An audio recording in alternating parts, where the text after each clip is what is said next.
Good afternoon. Today I'm going to be reviewing the Rolex Submariner date Kermit, reference 126610LV. This watch is available for €18,790. You can purchase the watch from Chronex.com online, or alternatively in person at their boutiques. All their watches are Chronex certified original by their in-house watchmakers, and all their watches are covered by the Chronex 24-month warranty. So firstly, let's look at the other items you get with a watch, and then I'll talk you through the piece. With a watch, one gets this Oyster Perpetual Submariner Date Owner's Instruction Manual. Very comprehensive, very well written, and it details every aspect of the Submariner Date Kermit. So it's a very useful read if you're unfamiliar with the Submariner Date and the 126610LV specifically. This is the leather wallet, which houses the guarantee manual, the worldwide service booklet, and on the reverse we have the electronic warranty card, which is microchipped, and as you can see the date of purchase is 30th of January 2021. So this is a brand new unworn piece from 2021. Now with regards to the other items, this is the plastic bezel protector which comes with the piece. And lastly, one also gets this plastic tag, which is the Rolex SA Geneva Superlative Certified tag. And as you can see, it has a hologram which changes colour in the light, and this verifies that the piece is Superlative Chronometer certified. So, with regards to the specification of the Rolex Submariner Date Kermit, this is a 41mm case. It has a 47.9mm lug-to-lug measurement, a thickness of 12.4mm, and it has a lug width of 21mm. The Oyster bracelet tapers from 20.6mm at the lugs down to 16.5mm at the glide lock clasp. Now, one of my favourite aspects of the Kermit is the green Cerachrome bezel. The reference number of the Kermit is 126610LV, and the LV in the reference number denotes lunette verte, which means in French green bezel. And the green Cerachrome bezel is finished to perfection. Cerachrome is heated to the very high melting point temperature of 1600 degrees Celsius, and then platinum is sintered into the Arabic numerals and minute ticks of the Cerachrome. And the platinum contrasts beautifully with the green Cerachrome. With regards to the dial, it follows the classic Submariner maxi dial layout, and as you can see, the Cyclops magnifier magnifies the date complication by 2.5 times. So the dial has a very deep black glossy finish, which is very eye-catching and aesthetically pleasing. This is a brand new 2021 piece which is unworn, and as you can see it still retains the plastic protective films on the flanks of the case, but I can tell you that the flanks are polished to a flawless mirror finish as one would expect. So there are some notable improvements to this Submariner date over its predecessor.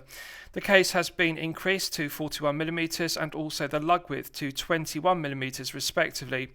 Better balance, better proportion piece, and also the proportions and taper of the Oyster bracelet are done to perfection. 20.6 tapering to 16.5mm better balances the 41mm head of the piece than its predecessor. So, with regards to the bezel action, we'll test it. It's a 120 click unidirectional bezel, as one would expect, and it is just sublime.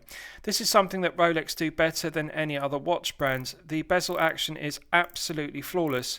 Nice light resistance, nice crisp clicking sound to the 120 clicks, and it feels even throughout the 360 degree rotation, as one would expect.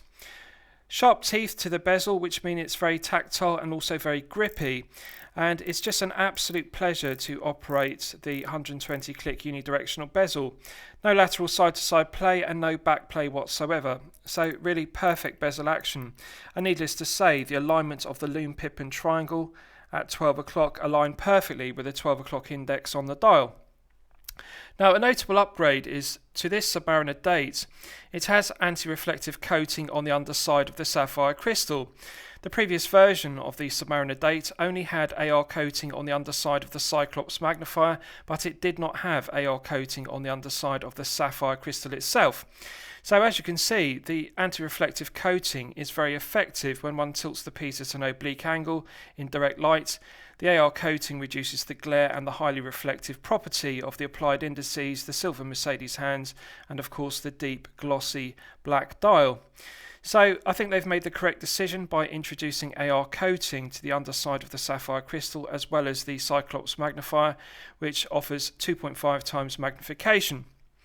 300 meters water resistance, and as you can see, the screw down crown is solid 904L oyster steel, and it has the 3 dots underneath the coronet, which denotes that it's a triplock crown, providing 3 hermetic seals between the crown and the solid stainless steel crown tube.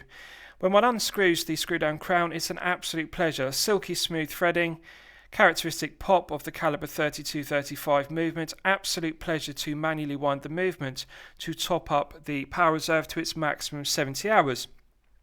So that's a notable enhancement over the previous version of the Submariner date, which has the caliber 31-35. The caliber 32-35 used in this Kermit has increased the power reserve from 48 hours to 70 hours respectively, and that's mainly down to the chronology in the movement, which in itself adds 30% efficiency to the caliber 32-35. So it's a technically excellent movement, and it is more efficient, and it also has a 10-year service interval, which is very impressive. Absolute pleasure to screw back down the crown to reinstate the hermetic seal to 300 meters. Rolex really do the very best crown action in the world. Nothing else comes close to the crown action of a Rolex Submariner date. So with regards to the underside, there is an unsigned solid oyster steel screw down case back, which again provides a second hermetic seal to 300 meters of water resistance. Finished to perfection, mirror polishing to the exterior of it, and the center section has longitudinal brushed satin finish. So very well executed screw down case back and very comfortable on wrist.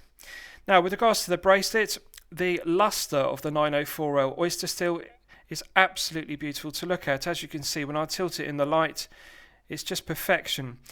It's something I really like about Rolex pieces, the fact that they use 904L oyster steel rather than 316 grade stainless steel, because 904L has a more grey finish to the satin luster of the grains of the stainless steel. As you can see, it's more satisfying to look at than the luster one gets with 316L. The flip lock clasp is signed with the Rolex coronet, as you can see, and it has a glide lock mechanism internally. Nice positive action to the flip lock when one clicks it down, good positive click, and it's just a very satisfying, well executed glide lock clasp to use. As you can see, the interior is signed with the Rolex coronet and Rolex brand, and also beautifully engraved. Mirror polishing to the top side, underside and flanks of the solid oyster steel interior to the glide lock clasp, and as you can see, the glide lock mechanism is also well finished. Now, one thing I really like about the Rolex Submariner date, and it's something that I would like to see Rolex introduce to other watches across their range, is the use of a glide lock. It's absolutely silky smooth to operate, and it's an absolute pleasure to click it in and click it out. So it really is faultless, and it's one of the best things that Rolex do with regards to the Submariner dates. The glide lock really is a very notable improvement over earlier versions. So I'll give you a wrist shot and you can see how it fits on my 8-inch wrist. Now I haven't sized the bracelet, I've simply taken the watch out of the watch box, and as you can see, I'm pleased to report that it will fit up to an 8-inch wrist with no difficulties whatsoever, with all the links in the oyster bracelet, and it's a very comfortable piece to wear. Feel good factor is outstanding. The comfort level is also outstanding due to the correct proportions of the 41mm case. One notable change that Rolex made with the Submariner dates that we're looking at here is they reduced the taper on the lugs of the case. With the Submariner Super case, it had thicker lugs, and that really spoiled the piece because it had a 20mm lug width, and the lugs looked too thick for the 20mm to 16mm oyster bracelet.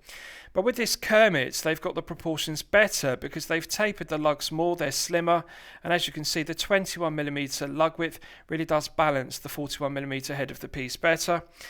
I regard 48mm to be the sweet spot irrespective of whether you're a collector with a larger wrist of 7 to 8 inches or a smaller wrist of 6 to 7 inches.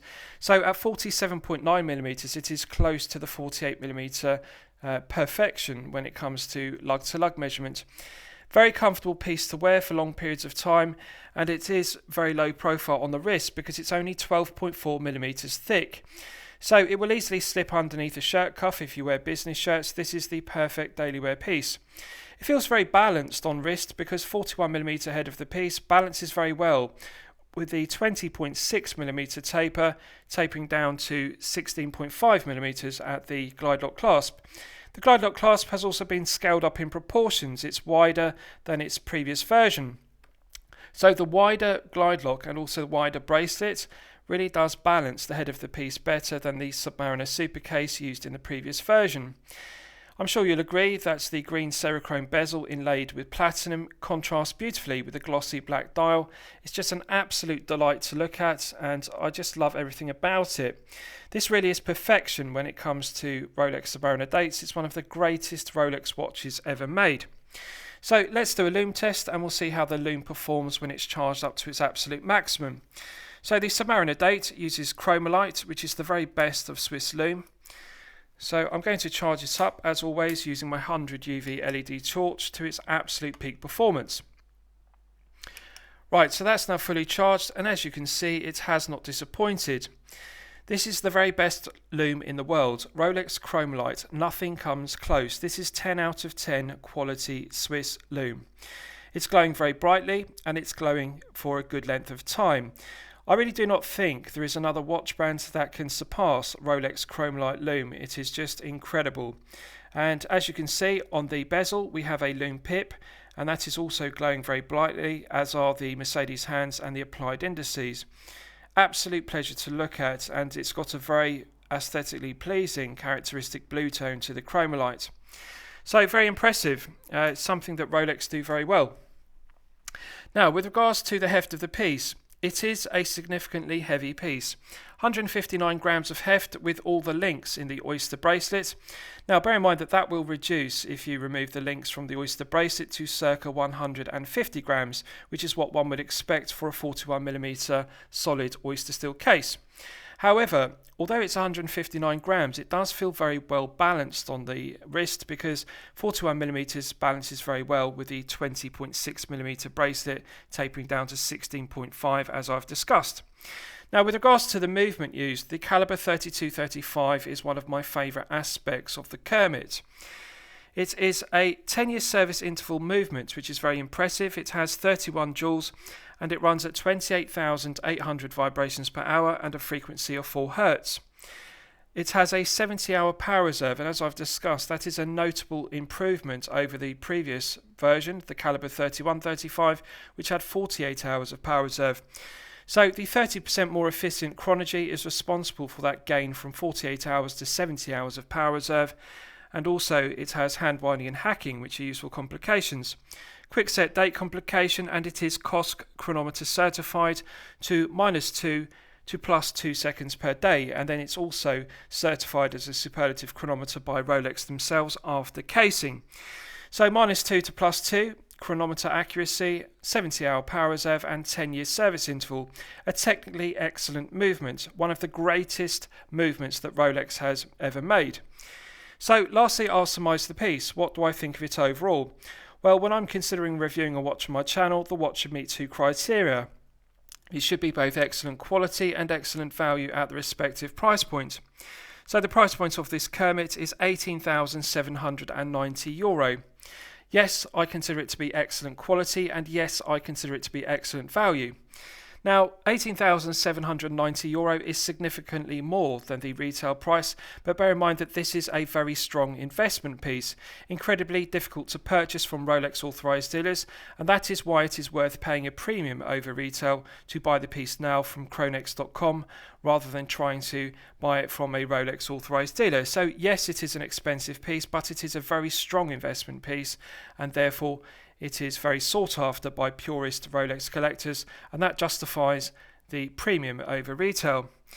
I think this is one of the greatest Rolex watches ever produced, and the caliber 3235 is one of the greatest Rolex movements ever produced. So those reasons alone make it a very strong piece. So I'm going to highly recommend the Rolex Submariner date Kermit 126610LV to you for your consideration. I hope you've liked my review of the Rolex Kermit. Please feel free to post your own comments below the video. Thank you very much.